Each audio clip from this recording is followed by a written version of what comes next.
I've worked the night shift at this gas station for 3 years, seen all kinds of people, drunks, truckers, lost travelers.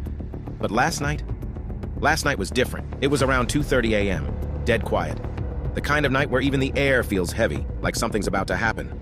I was behind the counter scrolling my phone when a car pulled up. Black sedan, tinted windows. It sat there for a minute, engine running, no one getting out. I watched, waiting. Eventually the door opened and a man stepped out. Tall, lean, dressed sharp, like he didn't belong at some rundown gas station. He walked in, slow, deliberate. "Evening," I said. He just nodded, eyes scanning the store. Then he walked to the back, near the coolers. Didn't grab anything, just stood there. Something felt off.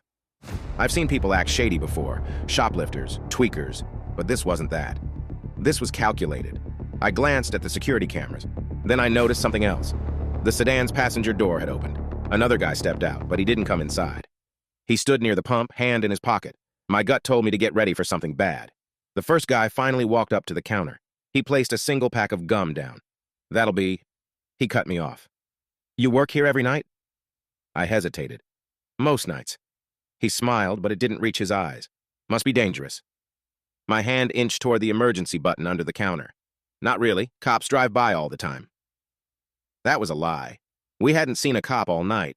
He stared at me for a long second, like he was deciding something. Then he nodded, slid a $20 across the counter, and walked out. He didn't even take the gum. The second guy got back in the car. A few seconds later, they drove off, slow, like they were still watching me. I locked the doors right after. Something tells me they weren't just here for gas, and that if I had answered differently, I might not be here telling this story.